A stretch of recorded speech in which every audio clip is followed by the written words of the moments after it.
कसम उठाई है, मैं देश नहीं बिकने दूंगा। यूपीए सरकार में हम लोगों ने चलाया था गरीब को, अब ये चलाना चाहते अमीर को, यानी कि निजी कंपनियों के द्वारा चलाई गई ट्रेनें। मित्रों, अगर रेलवे में परिक्रमा ट्रेन की परंपरा शुरू हो और सब कुछ प्राइवेट, कोचिज प्राइवेट, पटरियां आपकी सरकार की। क्या आप तो गरीबों की, आप कहते हैं गरीबों की सरकार है, तो गरीबों का सारथी, गरीबों का रथ तो रेल है ना, और आप गरीबों के रथ का निजीकरण कर रहे हैं। मुझसे ज्यादा इस रेलवे को कोई प्यार नहीं कर सकता। मौजूदा बीजेपी सरकार जब से सत्ता में आई है, तब से एक एक करके सभी सरकारी संस्थाओं को प्राइवेटाइज करने में जुटी है। 2014 में मोदी जी ने एक कविता के जरिए ये कहा था कि सौगंध मुझे इस मिट्टी की, मैं देश नहीं बिकने दूंगा। आप भी पहले ये कविता सुनिए। वे लूट रहे हैं सपनों को, मैं चैन से कैसे सो जाऊं।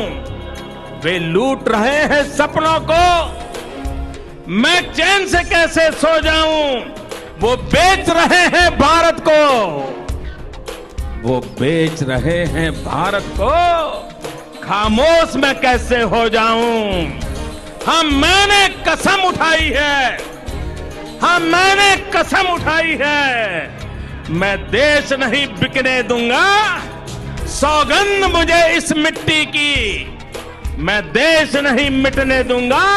हमने आपको ये कविता इसलिए सुनाई क्योंकि रेलवे ने अपने नेटवर्क पर पैसेंजर ट्रेन चलाने के लिए प्राइवेट एंटिटीज को अनुमति देने की योजना पर औपचारिक रूप से कदम उठा लिया है। इसके तहत यात्री रेलगाड़ियों की आवाजाही को लेकर 109 मार्गों पर 151 आधुनिक ट्रेनों के जरिए प्री चालन के लिए पात्रता अनुरोध आमंत्रित किए गए। रेलवे के नेटवर्क पर यात्री ट्रेनों को चलाने के लिए निजी निवेश के लिए ये पहला कदम है। रेलवे ने कहा है कि इससे निजी क्षेत्र से करीब 30,000 करोड़ रुपए का निवेश होगा। इसके बारे में अधिक जानकारी रेलवे बोर्ड के चेयरमैन ने दी।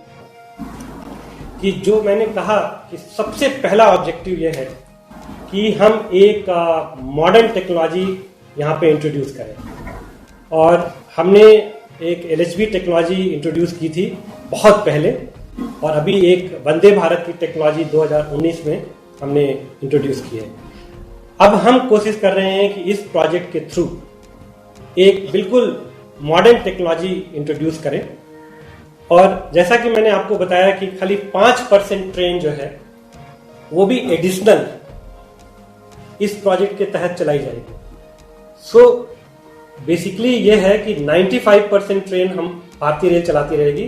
तो जो 95% ट्रेन भारतीय रेल चलाती रहेगी उसमें भी हम चाहते हैं कि धीरे धीरे हमारी अपनी फैक्ट्रीज मॉडर्न टेक्नोलॉजी के कोचेज बनाएं, और जो हमारी 95% ट्रेन हम चला रहे हैं उसमें भी मॉडर्न टेक्नोलॉजी के कोचेज आए। ये हमारा पूरा प्रयास रहेगा। और मैं आपको जो प्राइस के बारे में आपने बताया कि जो 95% ट्रेनें चलेंगी वो भारतीय रेल चलाएगी, और उसका जो भी टिकट है और यात्री किराया है वो भारतीय रेल फिक्स करेगी।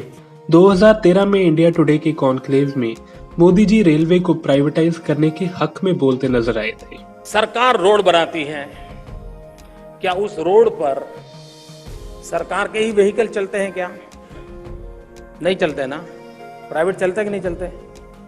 अच्छा बताइए मित्रों, एयरपोर्ट बनाते हैं, प्राइवेट जहाज आता है कि नहीं आता है? आता है। इतनी बड़ी रेलवे की पटरियां पड़ी है, ये क्या कारण कि उसके ऊपर सरकारी डिब्बा ही घूमता रहेगा?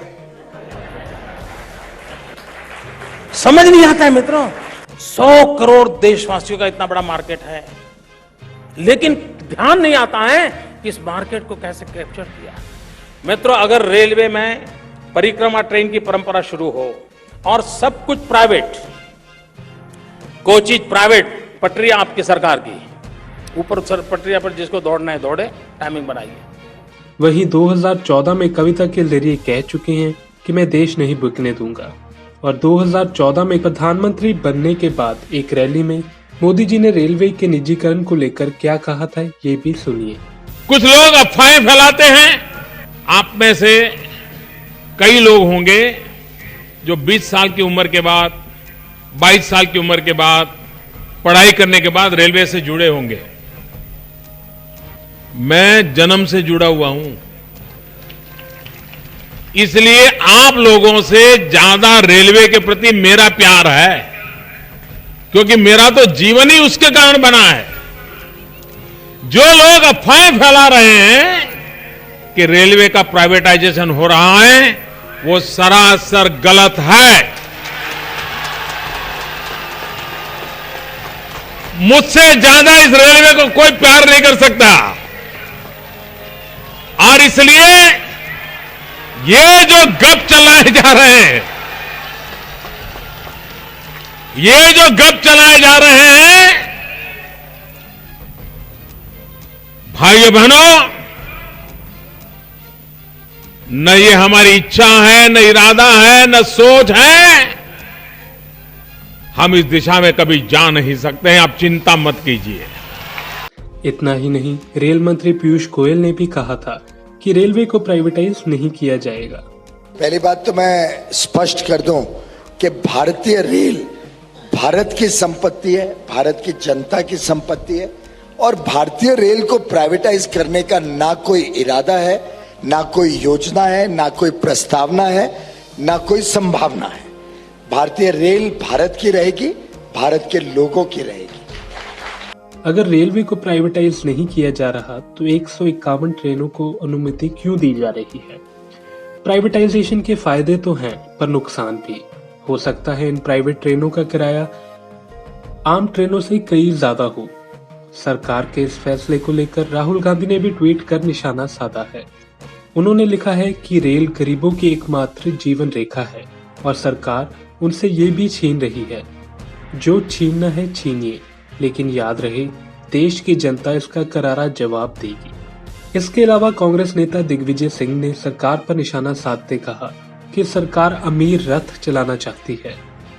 भारत में गरीब की चलेगी या अमीर की चलेगी, प्रश्न इस बात का है।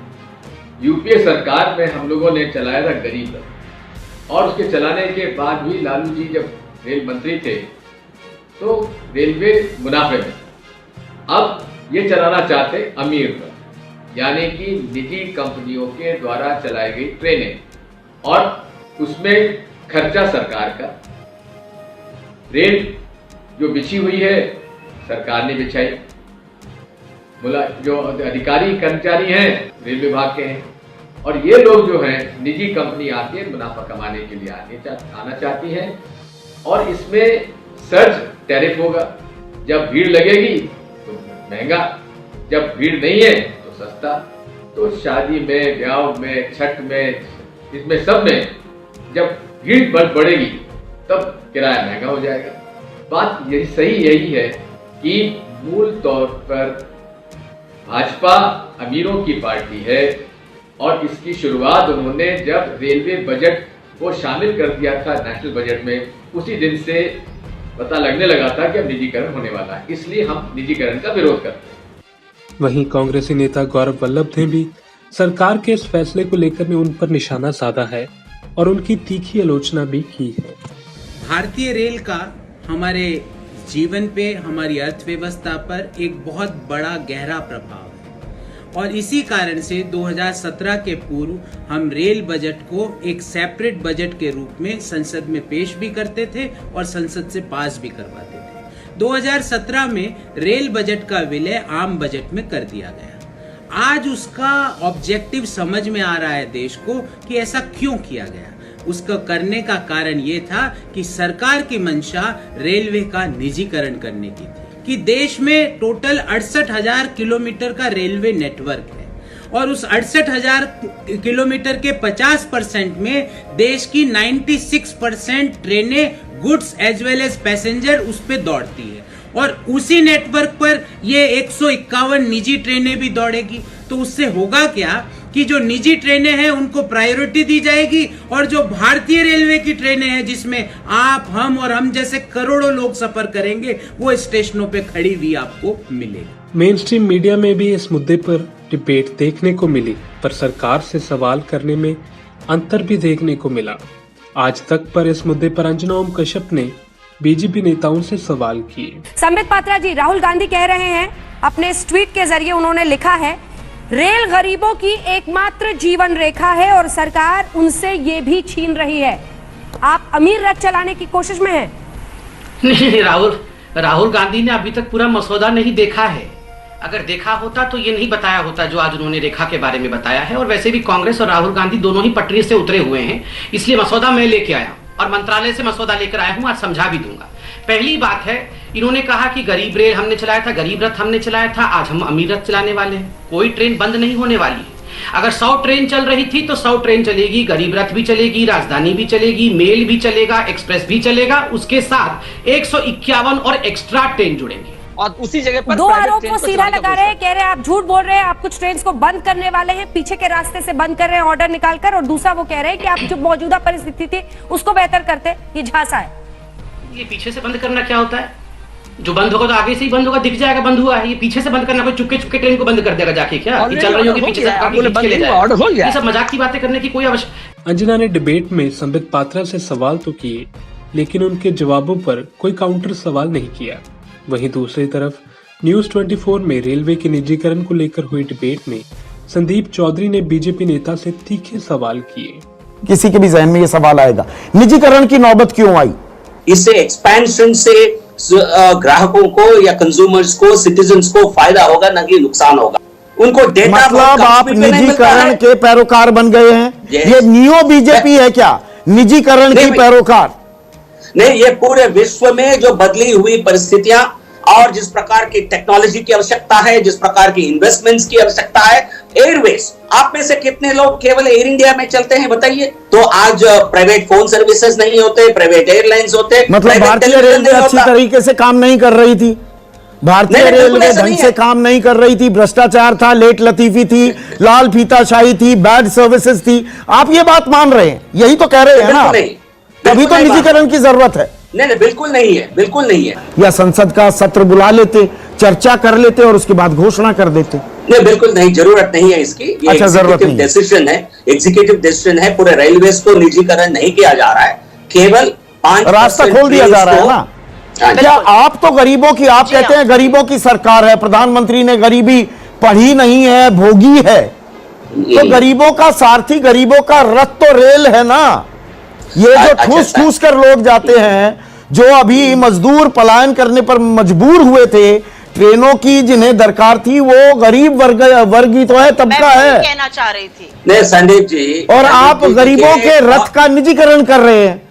सरकार इससे पहले भी कई सरकारी संस्थानों का निजीकरण कर चुकी है, जैसे कि LIC, Bharat petroleum, air India, और अब रेलवे को भी प्राइवेटाइज करने की तैयारी शुरू हो चुकी है। Bureau report, Punjab today TV। If you like our channel, please subscribe, and to get notifications about news, please click the bell icon.